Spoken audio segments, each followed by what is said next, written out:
नमस्कार, वंदे मातरम। दोस्तों, स्वागत है आप सबका सैनिक पाठशाला में। सैनिक पाठशाला में आज फिर से लाइफ सर्टिफिकेट के बारे में बात करेंगे। दोस्तों, जैसे कि आप सबको पता है, लाइफ सर्टिफिकेट सबमिशन का काम अभी चल रहा है। नवंबर का महीना है और 1 नवंबर से ही लोग अपना लाइफ सर्टिफिकेट सबमिशन का काम कर रहे हैं। तो इसमें कई लोगों का यह सवाल था दोस्तों कि आप ये कैसे बता रहे हो कि नवंबर के महीने में ही लाइफ सर्टिफिकेट सबमिट होता है। मैंने तो अक्टूबर में कर दिया, मैंने तो सितंबर में कर दिया, या मैंने अगस्त में कर दिया, कभी भी कर दिया हो। आप सबको बता दूं दोस्तों, नॉर्मली जो लाइफ सर्टिफिकेट सबमिशन का जो समय होता है वो नवंबर का महीना होता है, लेकिन कई कई लोगों ने उससे पहले भी सबमिट कर दिया और वो एक्सेप्टेड भी है। लेकिन एक चीज बता दूं आपको, अगर मान लीजिए आपने अक्टूबर में कर दिया, अक्टूबर 2022 में आपका लाइफ सर्टिफिकेट आपने सबमिट कर दिया, तो आपको 2023 में भी अक्टूबर में ही करना पड़ेगा।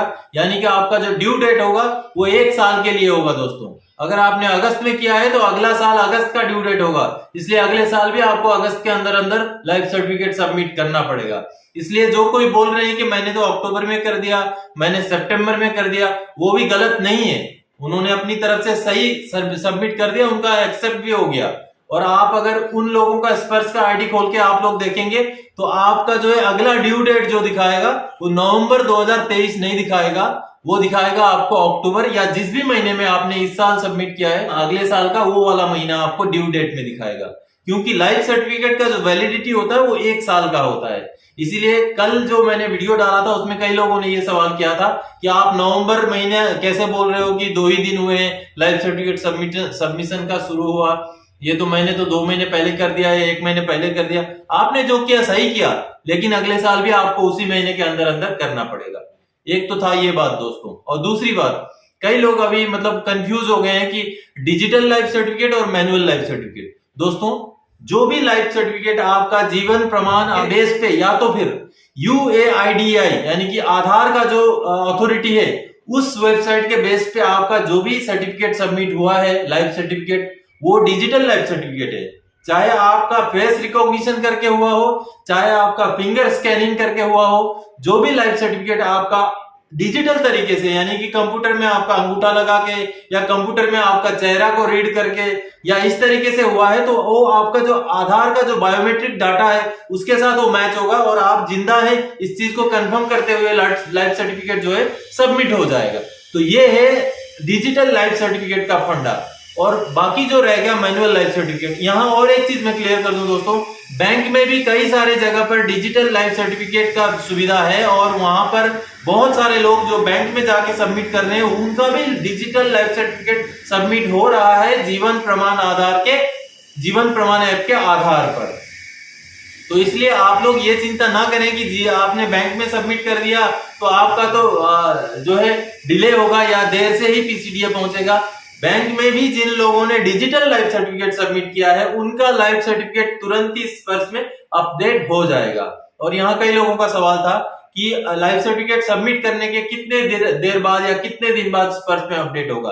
दोस्तों, नॉर्मली 1 या 2 दिन के अंदर आपका लाइफ सर्टिफिकेट सबमिट करने के बाद स्पर्श में वो अपडेट हो जाएगा। लेकिन कभी कभी टेक्निकल प्रॉब्लम्स होती हैं, चीजें जो होती हैं उसमें अपडेट नहीं हो पाती हैं, उनका जो कई सारे कमांड्स चलने होते हैं, कई सारे क्वेरीज चलने होते हैं जो उनको जो है स्पर्श में अपडेट करता है।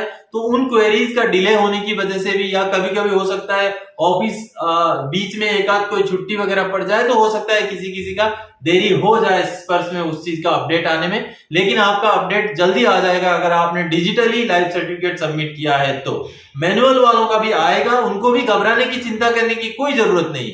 और यहाँ सबसे ज्यादा डिफेंस पेंशनर को यही दिमाग में रहता है कि कहीं मेरा पेंशन तो बंद नहीं हो जाएगा। दोस्तों, आपने अगर लाइफ सर्टिफिकेट सबमिट कर दिया, चाहे बैंक में जाके कर दिया, चाहे कॉमन सर्विस सेंटर में जाके कर दिया, चाहे स्टेशन हेडक्वार्टर में जाके कर दिया, चाहे नजदीकी कोई मिलिट्री यूनिट है जो आपको फैसिलिटी प्रोवाइड कर रही है वहां जाके कर दिया, कहीं भी कर दिया हो दोस्तों, आपने अगर लाइफ सर्टिफिकेट सबमिट कर दिया, चाहे डिजिटली कर दिया, चाहे मैनुअली कर दिया, कैसे भी कर दिया, आपका पेंशन बंद नहीं होगा। आपको सिर्फ यही ध्यान रखना है कि समय रहते आप अपना लाइफ सर्टिफिकेट सबमिट कर दीजिए।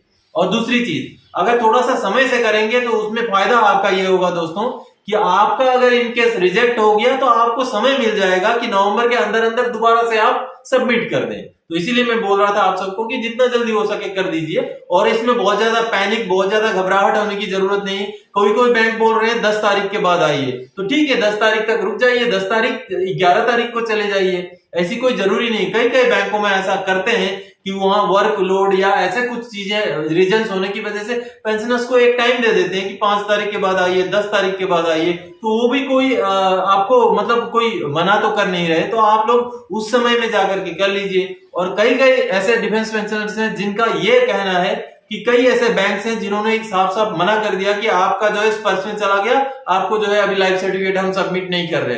अगर ऐसा कर रहे हैं तो बैंक्स गलत कर रहे हैं, क्योंकि बैंक्स को निर्देश ये है कि आपने लाइफ सर्टिफिकेट लेने हैं। जितने डिफेंस पेंशनर हैं अगर आपके पास आते हैं तो उनका लाइफ सर्टिफिकेट जो है लेना है। तो आप बैंकों को कृपया, वो भी मैनेजर पे डिपेंड करता है दोस्तों।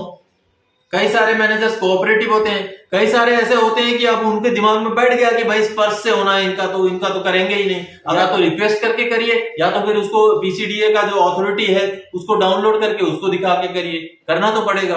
तो बैंक्स कोई ऑथराइज नहीं है उनको आपको वापस कर देना, बैंक्स को करना पड़ेगा। लेकिन इससे अच्छा है आप अगर डिजिटली सबमिट कर पाए, तो वो आपके लिए सबसे बेहतर होगा। क्योंकि हो सकता है अगले साल बैंक वाला ऑप्शन ना हो सकता है अगले साल हो, उसके अगले साल ना हो। तो कभी ना कभी किसी न किसी पॉइंट में जाकर के तो आपको सीखना है कि डिजिटल लाइफ सर्टिफिकेट कैसे सबमिट करें। और आपने खुद करना भी नहीं है, आप सीएससी में चले जाइए, स्टेशन हेडक्वार्टर में चली जाइए, या कई सारे ऐसे मिलिट्री यूनिट्स भी हैं मिलिट्री स्टेशंस के अंदर, जो वो लोग भी पेंशनर्स का हेल्प करने के लिए लाइफ सर्टिफिकेट सबमिशन का काम करवा रहे हैं। तो वहां चले जाइए। किसी का नजदीक नहीं है तो वो सीएससी में, यानी कि कॉमन सर्विस सेंटर, जो आधार सेंटर होते हैं, वहां चले जाइए। यहाँ कई दोस्तों का, मेरे डिफेंस पेंशनर का कहना यह है कि जो आधार सेंटर, कॉमन सर्विस सेंटर है, वहां पर जो है पैसे लिया जा रहा है। तो नॉमिनल फीस तो आपको लिया जाएगा दोस्तों, जो भी एक बहुत कम जो फीस होता है। वो नॉर्मली एक इंसान जब वहां काम कर रहा है, वो जब वहां पर उस दुकान को चला रहा है, तो कुछ ना कुछ छोटा मोटा एक फीस तो रखेगा। लेकिन हाँ, अगर कोई 500, 700, 1000 ऐसे करके मांग रहा है आपको, तो वो भी गलत है। आप उस सेंटर में ना करा के किसी और दूसरी जगह पर चले जाइए, किसी बैंक में चले जाइए, या किसी दूसरे मतलब आधार सेंटर वगैरह में चले जाइए दोस्तों। तो यही था। आपने अगर मैनुअली भी सबमिट कर दिया तो वो भी गलत नहीं है, आपने अगर डिजिटली कर दिया तो वो भी गलत नहीं है।